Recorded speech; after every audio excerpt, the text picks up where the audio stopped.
네, 조와 함께 세상에 대한 여러 가지 흥미로운 이야기를 나누는 조 같은 생각. 오늘은 오픈 엑시트라는 책을 가지고 이야기를 해보겠습니다. 올해 5월에 나온 책이에요. 나름 신간인데요. 이철승 교수가 쓴 책입니다. 책 제목만 보면은 이제 뭐 어딘가 탈출해야 될 것 같은 그런 제목이긴 한데, 일단 이 책이 뭐 제가 자세히 찾아보진 않았지만 베스트셀러는 아직 아닌 것 같은데, 뭐 이 책을 소개하는 이유가 뭘까요? 너무 안타까워요. 이 책이 베스트셀러가 아닌 게 너무 안타까운데, 제가 이제 이 책을 요즘에 주변에 많이 추천하고 있어요. 예, 그 이유는 뭐냐면, AI가 우리 사회를 바꿀 거다. 이런 책 많습니다. 또는 저출생이 우리 사회를 크게 바꿀 거다. 이런 책도 많아요. 이민 문제, 이주노동 문제가 우리 사회를 많이 충격을 가할 거다. 이런 책은 많지는 않지만, 뭐, 어느 정도 좀 있습니다. 그런데 이 책은 뭐냐면, 이 세 가지 키워드를 훨씬 종합적으로 분석을 해서 우리 사회에 어떤 변화의 물결이 앞으로 올 것인가, 이런 것들을 뭐랄까요, 심도 있게 분석한다랄까요? 그거를 노동시장, 조직, 세대, 이런 쪽에서 어떻게 변화가 될 것인가. AI, 그 다음에 저출생, 이민 문제가. 이런 것들을 훨씬 종합적으로 분석하는 그런 책이라고 볼 수 있을 것 같거든요. 일종의 미래를 어느 정도 예측하고 뭐 대비를 하기 위한 그런 내용인가요? 네, 미래를 어느 정도 예측하려고 하는 분석을 하고 있고, 흥미로운 것은 저자의 오히려 주장입니다. 그러니까 분석보다 주장이 훨씬 흥미로운데, 주장이 뭐냐면 이 변화의 물결 속에서 시민들 또는 노동자들, 좀 더 유리한 방향으로 이 변화의 물결을 바꿀 수는 없을까? 이런 주장을 좀 더 이제 대안적으로 하는 거죠. 이런 측면에서 굉장히 좀 흥미롭고 신선한 주장을 하는 책이다. 이렇게 말씀드릴 것 같습니다. 그러면 여기서 이제 제목 자체가 엑시트인데, 뭐 탈출이잖아요. 네. 그러면은 뭐 얘기 나왔던 건 저출생, 뭐 이주민, AI로부터 탈출하자는 건가요? 그걸로부터 탈출한다기보다는 변화의 물결 속에서 개인들이 엑시트, 탈출할 수 있는 옵션을 가지고 있어야 힘을 가질 수 있다라는 주장이에요. 이거는 뭐냐면 이 책의 이제 초반부에 저자가 엘버트 허시먼이라는 이제 유명한 이제 경제학자의 엑시트 보이스 앤 로열티, 그러니까 한국 책 번역으로는 떠날 것인가 남을 것인가. 그러니까 세계적인 어떤 대학자거든요. 뭐 지금 돌아가셨지만 엘버트 허시먼의 엑시트 보이스 로열티라는 개념을 갖고 와서 여기서 엑시트 탈출하는 거, 보이스 목소리를 내는 거, 저항하는 거, 로열티 충성하는 거, 조직에 이 세 가지가 어떤 조직 또는 사회, 국가 단위에서 굉장히 복합적으로 작동한다. 이게 이제 엘버트 허시먼의 이론이었는데, 이걸 가져와서 전통적으로 한국의 진보파 쪽에서는, 진보파는 보통 이 세 가지 옵션 중에 뭐를 하겠습니까? 그러니까 저항을 하자고. 보이스죠. 자, 보이스. 이 대표적인 보이스가 뭡니까? 노동조합 같은 거예요. 보이스를 하자, 저항을 하자가 이제 진보파의 보통 대안이었고, 보수파는 보통 뭘 합니까? 뭐 지켜야겠죠. 로열티죠. 로열티. 기업들은 보통 어떻게 합니까? 엑시트. 마음에 안 들면 사지 마세요. 또는 마음에 안 들면 우리가 떠나면 되지. 다른 제품을 사세요. 또는 이 제품이 더 나으니까 이 제품으로부터 엑시트 하세요. 이게 이제 기업의 시장의 논리란 말이죠. 보통 많은 대안, 진보파에서 많이 얘기하는 대안은 보이스입니다. 근데 저자가 흥미로운 건 엑시트가 힘을 가지게 할 수 있다. 엑시트가 대안일 수도 있다를 제안한다는 게 굉장히 신선한 거죠. 네. 탈출이 어떻게 대안이 될 수 있냐? 탈출은 어떻게 보면 뭐 좀 묻히기만 하고 도망가는 거라고 생각할 수 있죠. 그렇죠. 근데 이제 저자의 주장은 그렇게 단순하지가 않아요. 노동자들이 또는 시민들이 이 변화의 물결 속에서 엑시트 할 수 있는 옵션을 가지고 있으면 이 엑시트의 옵션이 힘이 돼서 상대와의 협상력을 가질 수 있다는 얘기를 하고 있는 거예요. 왜? 소비자가 다 엑시트 해버리면 어떻게 됩니까? 기업들이 판매할 수가 없어요. 그렇죠. 노동자도 엑시트 할 수 있으면 고용주가 함부로 못 한다는 거예요. 이런 이제 논리를 가져와서 오픈 엑시트라는 열려진 엑시트. 노동자 시민들한테 단결하라가 아니라 탈출하라라고 말하는 것 자체가 일단 도입부 자체는 신선한 것 같은데요. 네. 뭐 본격적인 이야기 하기 전에 저자가 어떤 분인지 뭐 간단히 소개를 들어보겠습니다. 저자 이철승 교수는 지금은 서강대학교 사회학부 교수로 있고요. 근데 이제 그 전에 이 저자가 좀 세계적으로 이름을 날린 건 시카고대 사회학과 교수로 있을 때 있었던 논문 때문에 그렇습니다. 한국의 그 논문이 이제 단행본 책으로 번역이 됐는데, 노동시민연대는 언제 작동하는가? 라는 이제 꽤 두꺼운 책인데요. 이 책이 이제 세계적으로 좀 화제가 됐던 논문이에요. 이 책이 저는 뭐 이런 쪽에 관심 있는 분들에게는 필독서라고 좀 추천해 드리고 싶은 책입니다. 이건 뭐냐면 노동조합과 시민이 어떤 사회의 큰 문제를 해결하기 위해서 연대를 하는 경우가 있는데 이게 언제 작동하는가. 그러니까 보통 노동조합은 이익결사체, 이익단체로 보기 때문에 이기적이다. 예를 들면 자기 조합원의 이익만 추구하고 시민들은 이제 시민으로서의 다른 걸 추구하는데 이 이익이 어떻게 결합할 수 있는가. 그런 경우는 언제 발생하는가. 한국에서는 그게 이제 건강보험, 김대중 정부 때 이제 건강보험 통합 때 어떻게 노동조합이 자기의 단기적 이익을 희생하고도 전체 사회에 득이 되는 선택을 할 수 있었는가. 요것들이 이제 분석한 책이죠. 그 다음에 이제 한국에 귀국을 해서 이제 두 번째 냈던 책이 불평등의 세대. 이 책이 이제 공전의 히트작이죠. 한국의 세대 간 불평등에 대해서 다룬 겁니다. 이 책 때문에 한국의 586 세대가 과도하게 부를 축적하고 있고 다른 세대보다 좀 이제 유튜브식 언어로 얘기하면 꿀 빠는 세대가 됐다. 실제로 꿀 빠는 세대다. 라는 거를 분석해낸 거죠. 그래서 청년 세대가 왜 이 불평등에서 훨씬 불리한 입장에 있는지, 그리고 이게 한국 사회에서 조직 또는 뭐 여러 가지 국가, 사회 등등 노동시장 등에서 어떤 문제를 일으키는지 이런 걸 이제 분석한 책이죠. 그 다음 낸 책이 이제 쌀 재난 국가라는 논쟁작이랄까요. 한국 사회, 동아시아를 벼농사 체제로 보고 다른 나라들은 이제 밀농사 체제로 규정을 하면서 벼농사 체제와 밀농사 체제의 차이. 그래서 한국에 굉장히 많은 문제들이 이 벼농사 체제에서 기원한 문제들이 많다. 이 분석을 한 거죠. 이건 이제 굉장히 논쟁적인 것입니다. 소위 이제 요즘 사피엔스의 유발 하라리나 이런 사람들의 책들처럼 어떤 인류학적 이런 쪽으로 분석하는 것이 한국을 그렇게 분석할 수 있다는 게 좀 흥미롭다. 이런 이제 얘기들에서부터 갑론을박을 나왔던 책이죠. 그리고 나서 이제 최근에 오픈 엑시트라는 이 책에 나오게 된 건데 노동시장의 문제에 좀 많이 천착을 하고 있다는 점에서 저는 개인적으로 좀 흥미롭게 보는 저자입니다. 되게 노동을 중심에 두고 여러 가지 다방면에 좀 연구를 하시는 이런 저자분인 것 같아요. 이야기를 들었을 때는. 그러면 이번 책에서는 이제 말씀해 주신 게 세 가지 키워드인 것 같은데 AI, 저출생, 그 다음 이주민 이민 관련된 건데 하나하나씩 짚어보면서 간단히라도 좀 이야기를 해볼까요? 네, 그렇습니다. 먼저 저자는 AI가 한국 사회에 어떤 충격을 가져온다. 이건 뭐 많은 사람들이 얘기하는 거잖아요. 지금도 너무 충격이에요. 네. 그런데 흥미로운 건 저자가 AI가 가져오는 충격이 조직에서 어떻게 작동할 것인가. 특히 세대 간 차이를 가져올 가능성이 크다는 분석인 거예요. 예를 들면 지금의 청년 세대는 AI와 본인이 협업하는 일을 이제 방식으로 업무를 할 것이고 그러면 이제 50대들은 어떻게 될까요? 조직에 이제 지금 이제 핵심부를 차지하고 있을 거잖아요. 50대들은 사실 AI로부터 탈숙련, AI와 함께 일하는 방식을 하지 않을 가능성이, 이 선택을 할 가능성이 높죠. 이제 와서 AI와 협업하라니. 그 방법이 뭔지 모르겠고, 기존의 한국의 업무 위계 구조는 또 그런 방식으로 되어 있지 않았죠.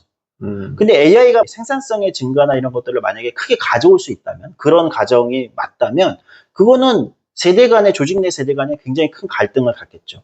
그러면 이제 기업 입장에서 어떤 선택들을 할 거냐. 뭐 이런 부분을 분석했다는 게 굉장히 흥미롭습니다. 저자의 결론은 AI가 세대 간 갈등을 가져올 가능성이 크고 대기업과 중소기업 간 불평등을 확대할 가능성도 높아 보인다. 이 지점에 많이 있어요. 그럼 이제 이야기 들었을 때 첫 번째 질문은 이 책에서는 AI와의 협업 체계를 긍정적으로 바라보는 건가요? 긍정적이라기보다는 그거는 이제 피할 수 없는 거다. 이미 좋고 나쁘고의 문제가 아니다. 네, 그냥 진행되는 거다. 이렇게 보고 있는 것 같습니다. AI에 대한 어떤 규제 또는 어떤 초인공지능이나 강인공지능 등에 대한 어떤 글로벌한 규제나 우리의 인문학적 또는 철학적 고민들이 필요하다. 이런 거에 대해서 부정하는 것 같진 않아요. 근데 그거는 그거대로 따로 논의해야 될 문제고 일단 AI가 진행되면서 어떤 충격을 갖고 올 거냐는 이런 식으로 얘기를 하고 있습니다.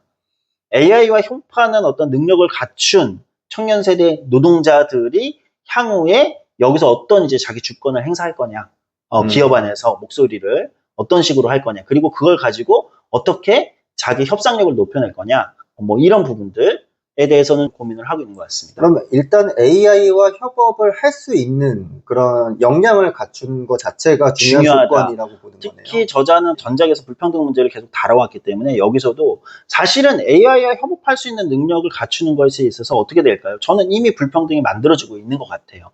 그러니까 마치 과거에 우리가 그 영어를 어릴 때부터 돈이 있는 사람들은 미리 외국어를 가르치는 것처럼 AI도 사실 국가 차원에서 공통의 교육으로 협업할 수 있는 능력을 키워주지 않으면 특정, 소위 말하는 상층이겠죠.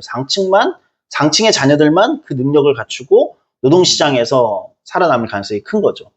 그렇게 되지 않기 위해서는 국가가 AI와 협업하는 어떤 능력을 키우는 데 있어서 평등하게 해주는 정책들이 필요하다, 이런 제안을 하고 있어요. 네, 뭐 요약을 하면 AI가 이제 만들어낼 세상 자체가 뭐 세대도 그렇고 계급도 그렇고 여러 가지 분열 지점을 만들어낼 수도 있다. 뭐 이런 종류의 이야기인 것 같고요.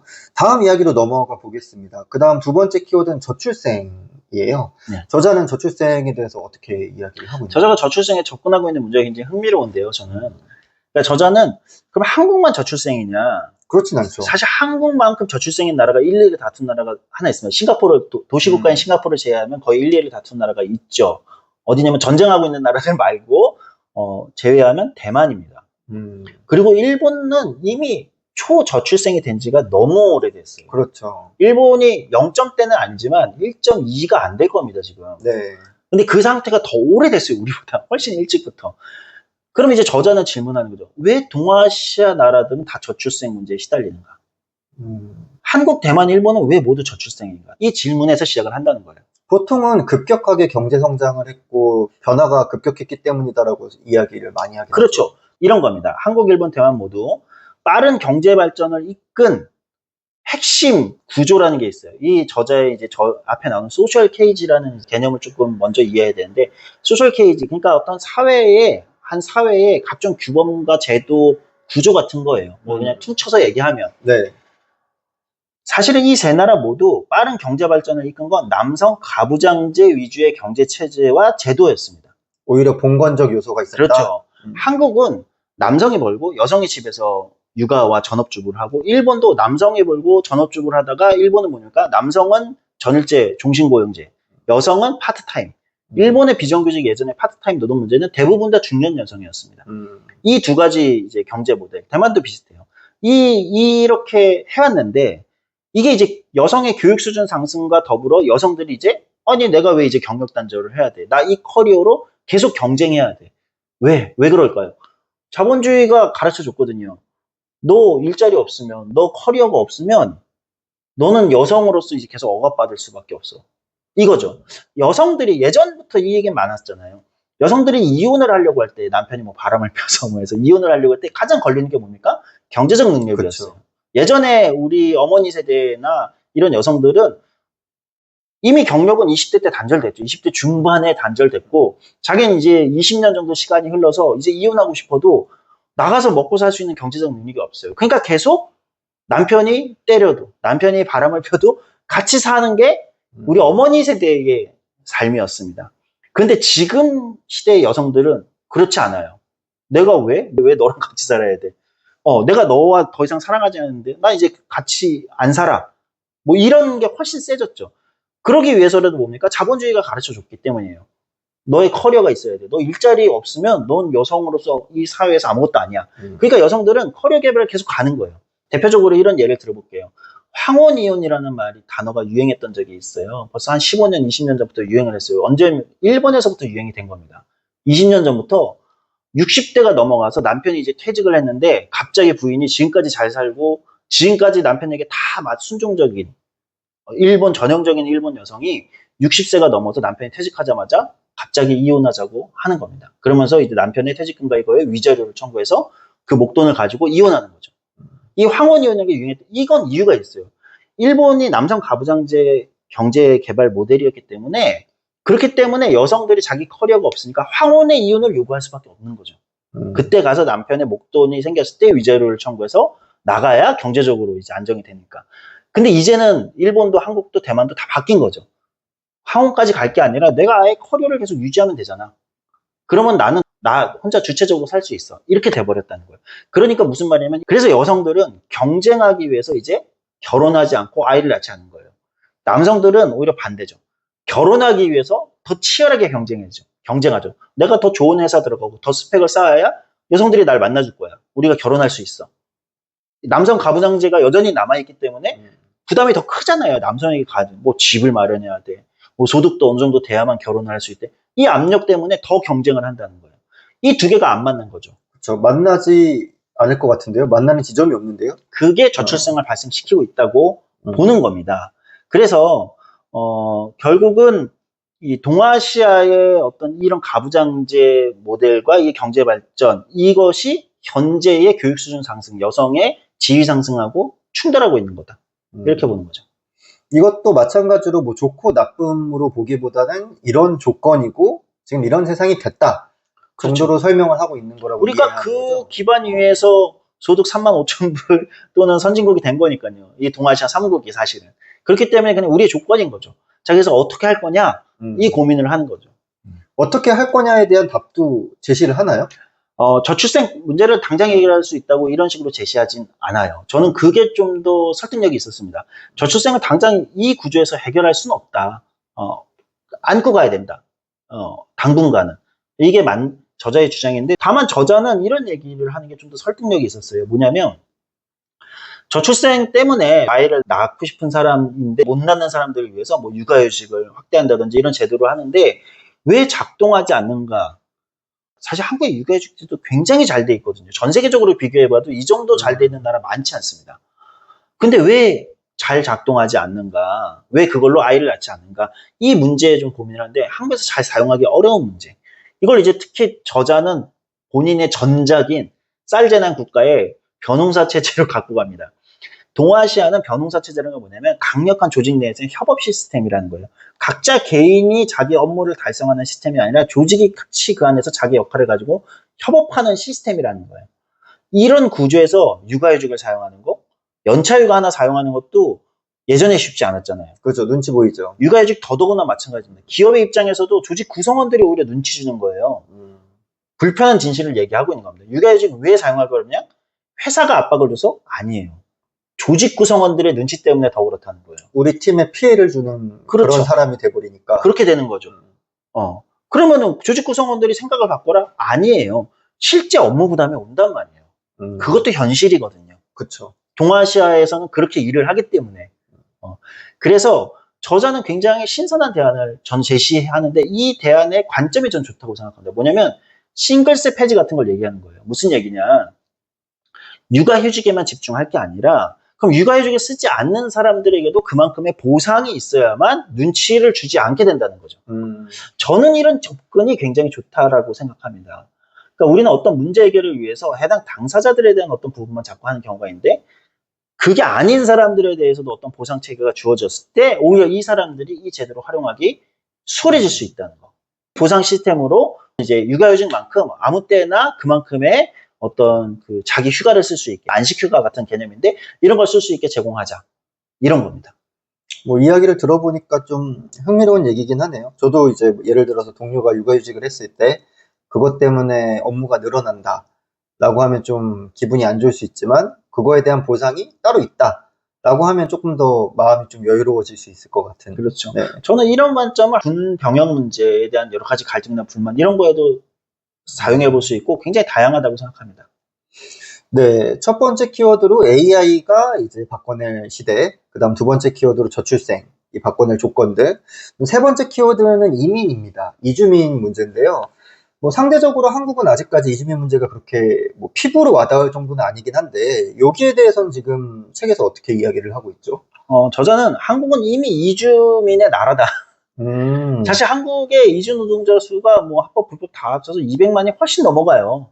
그리고 결혼 이주도 굉장히 많아져가지고 그 규모가 이미 큽니다. 한국은 이미 이주민의 나라다. 저자는 사실 한국인 자체가 원래 이주민들이었다. 동이족이잖아요. 사실 그렇죠. 따지고 보면 저는 뭐 역사 얘기하는 걸 뭐 즐겨하진 않아서 그렇게 따지면 다 이주민이죠. 아프리카에서 넘어왔을 텐데. 그렇죠. 자, 그래서 결국은 한국은 이미 이주민의 나라고 이주 노동자들의 산업으로 이미 우리 사회가 유지되고 있는 측면이 크죠. 농업이나 제조업 마찬가지입니다. 이제는 숙박 서비스업에도 이주 노동자들이 굉장히 많아지고 있죠. 사실은 이 물결은 인정해야 되는 거다. 근데 한국은 이 이주 노동자들과 함께 사회가 통합될 수 있는 어떤 통합력 이런 준비는 많이 부족한 것 같다. 이런 지점들을 많이 얘기를 하고 있습니다. 농업 제조업이면 뭐 이주 노동자들이 다수고요. 최근에는 어떤 현상을 저자가 주목하냐면 저는 이게 좀 굉장히 주목할 만한 건데 제조업에서 숙련 노동자들도 없단 말이에요. 나이가 들고 이제 퇴직해야 되고 젊은 사람들은 제조업에 숙련 노동자로 들어오지 않아요. 우리는 너무 고학력이잖아요. 한국은 그쵸. 대학 진학률이 70% 이상이기 때문에 제조업에 숙련 노동자로 들어가는 경우가 별로 없다는 거죠. 그래서 최근에 어떤 일들이 많이 일어나냐? 한국에서 이제 업체를 차려서 외국의 이주 노동자들한테 가서 한국어를 교육시켜서 데려오는 거예요. 그래서 한국 기업에서 숙련까지 쌓아요. 교육시켜요.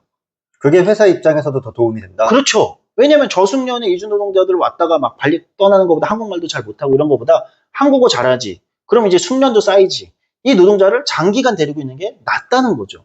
어차피 안 들어오잖아요. 한국 청년들이 안 가잖아요. 이렇게 바뀌고 있다는 거예요. 이미.